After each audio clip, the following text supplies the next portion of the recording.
Alderman Nguyen. Here. Alderman Wilson. Here. Alderman Holmes. Here. Alderman Tindem. Here. Alderman Grover. Here. Alderman Rainey. Here. 8-0. We have a quorum. Due to a request of a citizen, I have decided to have citizen comment after Mr. Stoneback does his presentation and Ms. Hurley, because then the citizens will know what the proposal is and what you're commenting on. So thank you, Mr. Bova, for that suggestion, wherever you are. There you are. City Manager.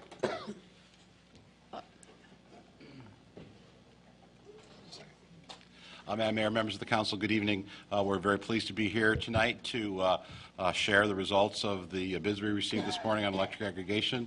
Dave Stonebeck, our Utilities Director, Catherine Hurley, our Sustainable Programs Coordinator, are here with the presentation. We have hard copies of the presentation available out on the back table. We'll have copies of the staff report online. If they're not already online, they will be. Is it already on? It's already up on our agenda website, so members of the public will have that as well. We provided it to the council and to the press as soon as it was done earlier this afternoon.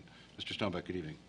Thank you. Mayor Tisdale, Alderman Clerk Green, City Manager Bob Quitz. I'm Dave Stonebeck. I'm the Utilities Director.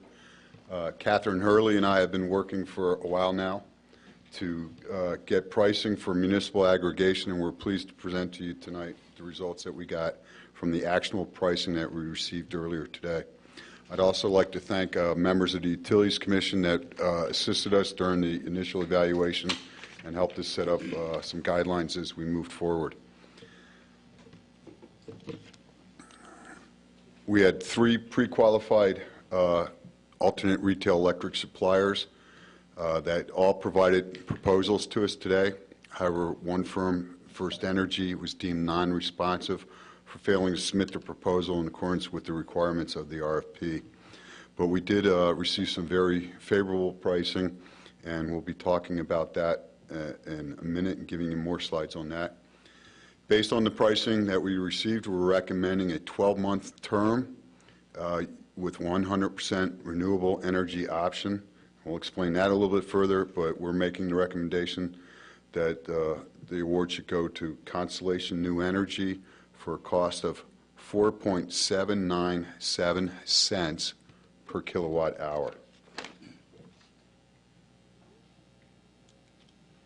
When we went out to get pricing, we felt we should get pricing for a 1-year or 2-year term.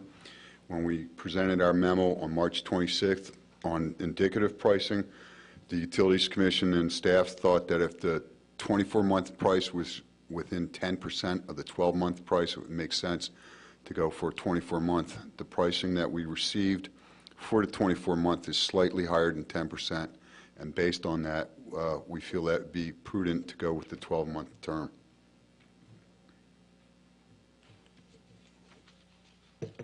We also decided to take prices for the standard state energy renewable mix, which is 7% in 2012. We also got prices for 75% and for 100%. And as you can see up here, the cost difference between the 100% renewable energy and the state mandate 7% is 0.0011 cent.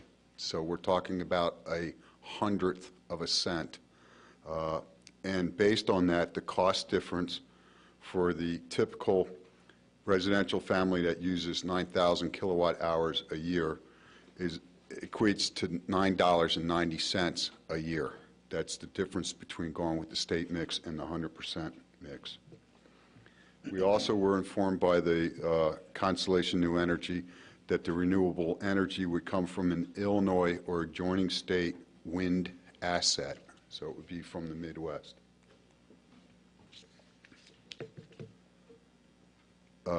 This is a summary of the average cost savings. Right now, based on the average typical home, taking 9,000 kilowatt hours, they're paying roughly $696 a year.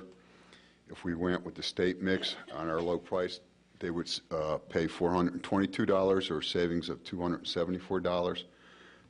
If they took 75% renewable, they would pay $429 or have a $267 savings annually. And if they took 100% renewable, it's $432 that they would pay, and they'd have a savings of $264. So that's a significant savings, and we recommend that they do it. We feel that we've always recommended the council award 75% renewable energy to meet the city's greenhouse gas emission reduction goal. And again, in our memo on March 26, when we presented the indicative pricing, we suggested that if the price difference between the 100% and the 75% was 0.001 or less, that we would go with 100%. Alderman Rainey has a question. No, I'd like to make a motion. All right. Madam Mayor, I'd like to move that we accept staff's recommendation and go with Constellation New Energy for a 12-month term with 100% renewable energy mix at a price of .04797 per kilowatt hour. Second. Thank you, Alderman Rainey. It's been moved and seconded, but I think we need to have public comments. Can I have a question? Is that all right? Yes, I just have a question. Yes. Now that it's on the floor. Dave, do you know what the, I see the savings for Commonwealth Edison's regular price to consumers. Do you know what is being charged to consumers who have already gone with an energy company? Alchemist? That price varies. I would say that it's somewhere generally in the neighborhood of 6 cents a kilowatt hour. So again, by grouping together, we're obtaining even lower prices. But I was just wondering about what that was, but that's a good answer, thank you. And then another benefit that we have is that something that we negotiated in our agreement. So people that are currently under a contract with a different alternate retail electric supplier will not initially be part of this aggregated group because they have to commit to their current contract. But we negotiate in our contract that at any time during the term of the contract, people can get into the program at our price and with our term and conditions, which is something I don't believe other municipalities negotiate in their agreement. Alderman Holmes? This is just a comment. On this past weekend, I received 2 phone calls, one from in my ward and one outside of my ward, in regards to solicitors coming again, knocking on doors with ID, with a picture ID, saying that they represented the city of Evanston. That's why I got the call from out of my ward, because they said, when is the city sending people to your house to solicit?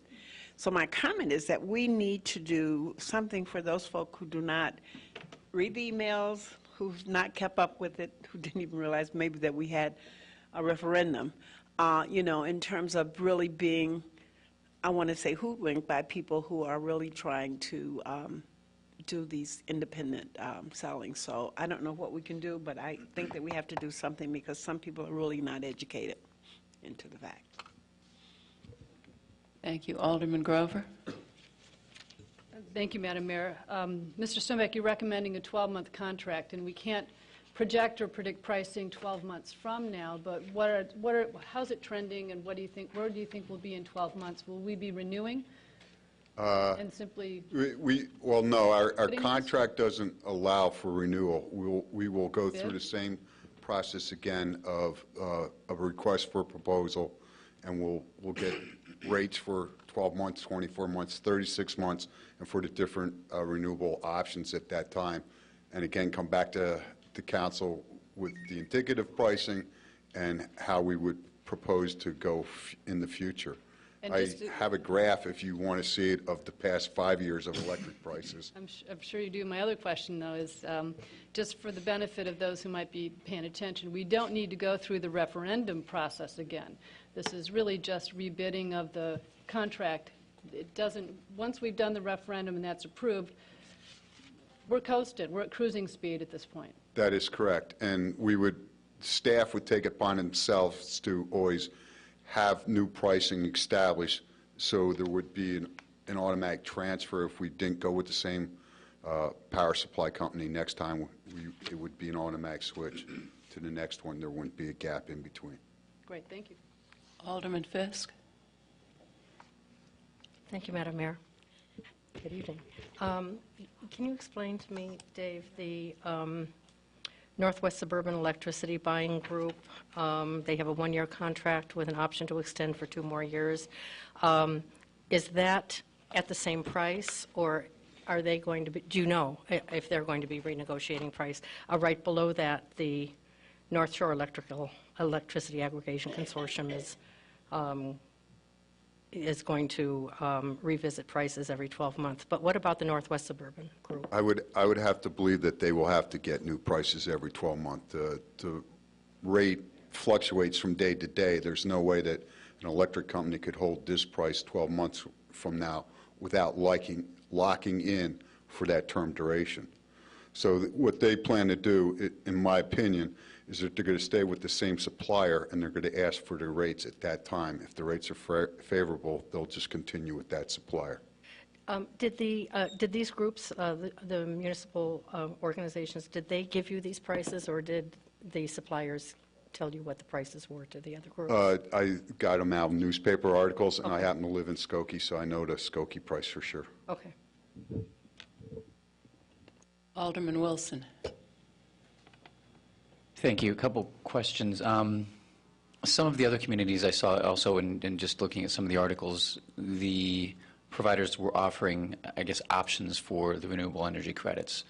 That's not part of ours. We're just making a decision, right? We're not offering options to the... That is correct. Okay. Well, the Northwest Suburban elected to go with 100% renewable. The North Shore Electric Aggregation Group, they went with the standard state mix, and then after people decide not to opt out and they're in the group, then they'll be getting a notice from the supplier saying that if you want, we can provide you RECs for 25, 50, 75, or 100%, and that would be on each individual account to decide what they want to do. Okay.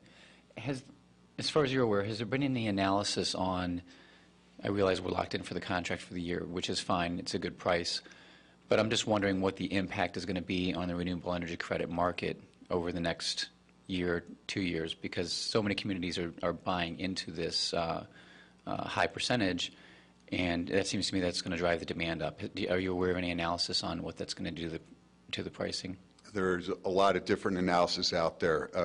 I know that at this time there's more renewable energy credits available than what's being purchased, and that is subject to change in the very near future. It is my belief that as those credits if they're not readily accessible, then the price will go up. Okay. And I can't remember the answer to this question or not. ComEd, they're locked in with the ICC pricing, right? The Power Agency. Yes. Is that coming offline? Are they going to be, I guess, in effect, is their own pricing going to be deregulated? Again, there's speculation on that. It's the assumption that if the city of Chicago, with such a large group, goes to municipal aggregation, then that will default. The Power Agency, I believe, would default, and then everybody would be placed on real-time pricing. That's my understanding. Okay. And it's my understanding Constellation is actually owned by Exelon. Is that? They're a subsidiary of Exelon, Right. yes. As is ComEd. Yes. Right. ComEd doesn't generate power at all. They're only a wires company. Right. That happened during that split, but Constellation and Exelon recently merged. Okay. All right. Thanks. All right, I think we're ready for public comment. Public comment is, as I think I have explained to everyone, scheduled for 10 minutes tonight because this is scheduled to be a very short council meeting. So everyone has a minute, and a little more than a minute if you're extremely good about switching places. The first 4 speakers are Nate Kipnis, Padma Rao, B.K. Rao, and Carl Bova. Please give your name and address. Nate Kipnis, 1640 You know, I've been to a lot of city council meetings, and, you know, I got to think that this is a very difficult job you typically have, very contentious issues all the time, and very long hours, and you probably don't get to go to bed and have a good night's sleep very often. But I got to think this is what, when you signed up to serve the city of Evanston, this is perfect. And so what I'd like you to do is vote unanimously for 100% green power, leave here with a big smile, and have a great night's sleep. Thank you very much.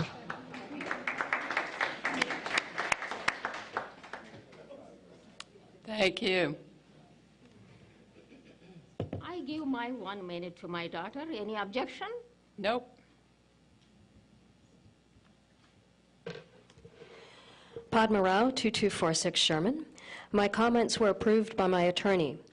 The March 2012 Evanston Sentinel article entitled "Vote March 20th for the Future" states, quote, "It is the opinion of the editorial board that since the owners of homes and small business have been given the power to negotiate with the electrical suppliers, they should not immediately relinquish this power to the city government," end quote. I trust this sound advice and have been trying to officially record my decision to opt out of any electricity aggregation scheme by the city. But my efforts to opt out have been stonewalled by the city. Why can't we say no to the city's intrusion into our contract choices?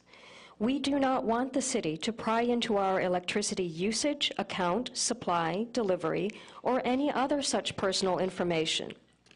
We do not want the city to interfere with or dictate our electricity contract choices. We are not imposing our decision on anyone else, so why does the city refuse to let us opt out? Why can't taxpayers follow the Evanston Sentinel's advice and make their own choices? Isn't that what the Constitution guarantees? See you all next time. City Manager, perhaps you could explain how that can be done. Absolutely. Madam Mayor, members of the council, good evening. There's nothing to opt out of before the council takes action. So once the council takes action, we will come back to you probably at your next regular meeting on the 14th of May and provide you a time frame specifically of how this will all work, whether the communication that will be made with our residents and how residents can begin to opt out. Again, they can't opt out of something that doesn't exist, and until the council takes such action, we won't have anything for any resident to opt out of. But why can't we make the decision, since we've already made the decision, why go through the extra work when we can just register that decision right away and make everyone's lives easier? Ms. Rao, I think that's been answered. If you have further questions, maybe Mr. Stoneback would be able to answer them. That doesn't answer the question. It's simply a statement that you're making it more difficult for people to make their own choice and to make their own decision known. I think the city manager explained to you how you could opt out, and it is Mr. Bova's turn to speak. If you'd like further direction as to how to opt out, once this vote is taken, there will be something to opt out of, and at that point you would be able to opt out. Mr. Stoneback will explain it to you further. That is not an answer. It has never been explained in any sort of clear manner. Mr. Bova's turn to speak. Conclusionary statements are not an answer. So don't even bother pretending, because that's not giving anyone an answer. Mr. It's Bova, not giving a maybe you clear come answer. over here and speak at the other side. Thank you. I guess it's my turn to speak. Carl Bova, 1322 Rosalie Street. My 2 cents on the matter. To the city of Evanston's 30,000 households, a savings of $22 per month will yield an astounding $7.9 million into the pockets and the purses of each of the community on the whole. This will help to enable them to make purchases within the city, save some money, spend it on other things, maybe insulate their homes, whatever the case may be. This is a great deal for the city, and I strongly endorse it. My only reservation is, unfortunately, the 24-month term is a little bit pricey. Asking people to spend an extra $26 or so per month, it may actually still be worth your examination. given the uncertainty 12 months from now. Thank you. Thank you. Next, we have Jonathan Newsma, Eleanor Revelle, Sue Carlson, and Peter Arthens. I'll defer to Eleanor.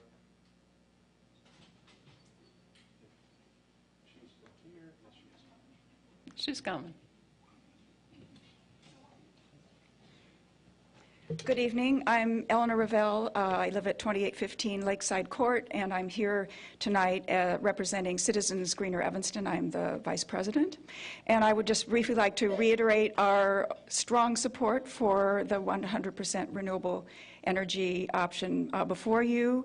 It's really a very exciting opportunity for Evanston, first of all, because it will enable us to achieve the goal that the council set when you approved our signing the U.S. Mayor's Climate Protection Agreement.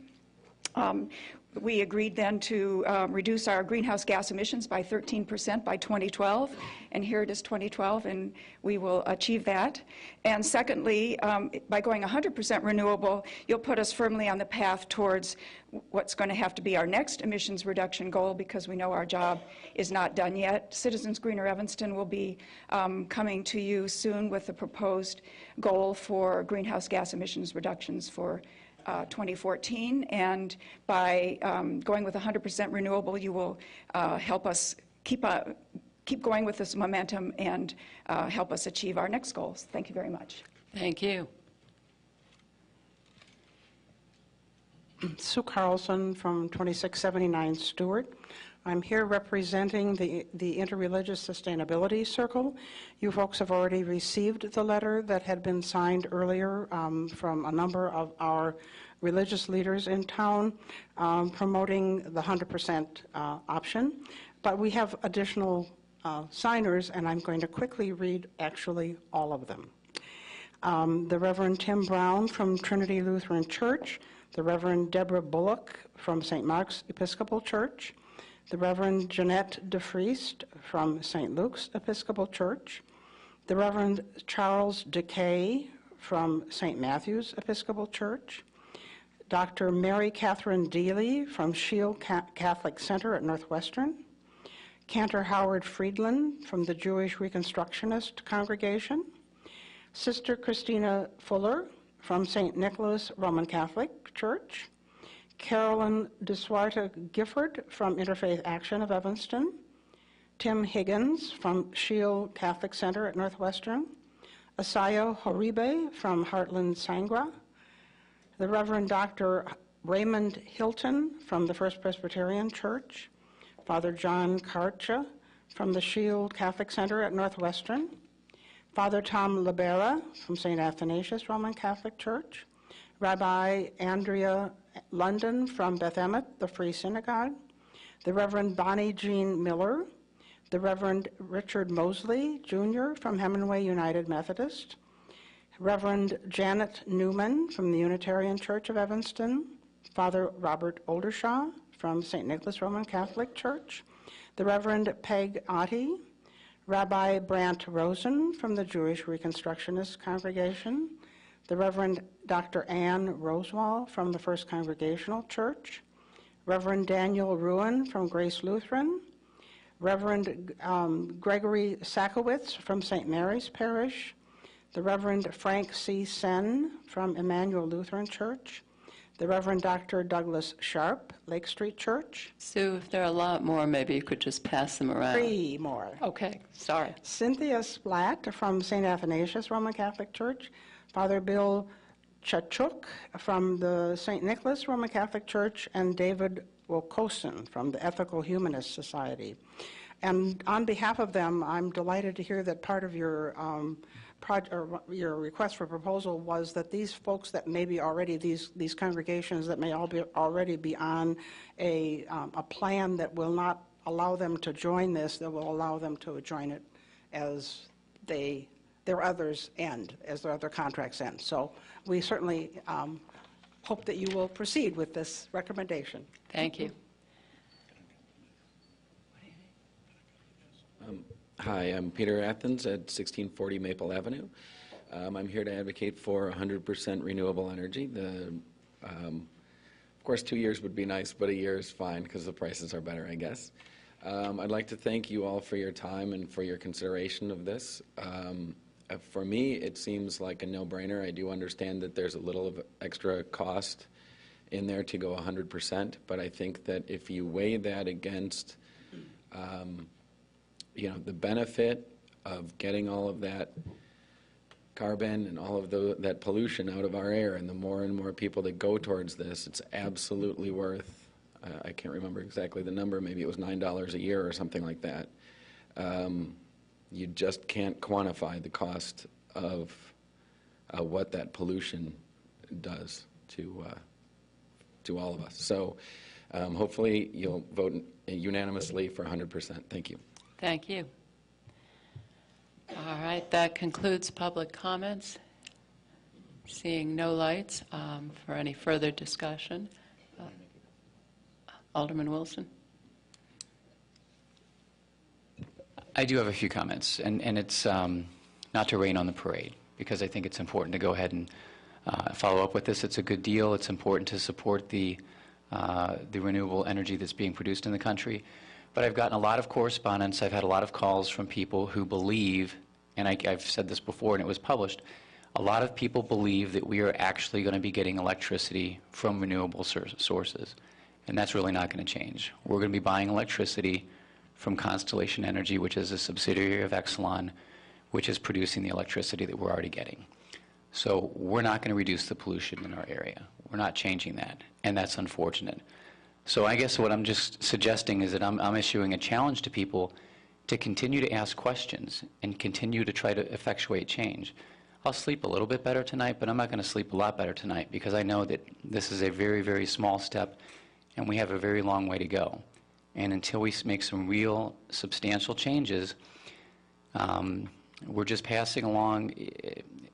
I liken this to the companies that can buy the right to pollute. This is just sort of the inverse of that. We're buying somebody else's good deed someplace else and taking credit for it when we're not actually undertaking the good deed. So that's my challenge. Ask more questions and really work to effectuate real change. So that said, I will support the motion. Thank you. City Clerk, would you call the roll? Alderman Burris. Aye. Alderman Fisk. Aye. Alderman Braithwaite. Aye. Alderman Nguyen. Aye. Alderman Wilson. Aye. Alderman Holmes. Aye. Alderman Tindem. Aye. Alderman Grover. Aye. Alderman Rainey. 9-0. Congratulations, 9-0. The motion passes.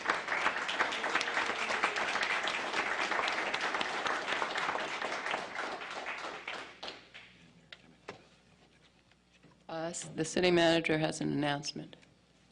Yes, Madam Mayor, members of the council, next Monday evening, we're asking that you come back together for a special meeting of the council to consider the final arrangements for the purchase of land associated with the Trader Joe's location that will be coming to Evanston. We also are still in need of having both of the standing committee meetings that are scheduled that night. So what I'm proposing is that we would convene at 6 o'clock for the Rules Committee. There would be one item, a Rules Committee agenda dealing with the public comment rules of the council. Then at 6:30 have the council meeting with the items regarding Trader Joe's, and then Human Services at 7:30. I think that schedule is doable, but wanted to make you all aware. So 6 o'clock rules, 6:30 a special meeting of the council, and then 7:30 Human Services. Thank you. Could I have a motion to adjourn? Is there a second? All in favor? We are adjourned.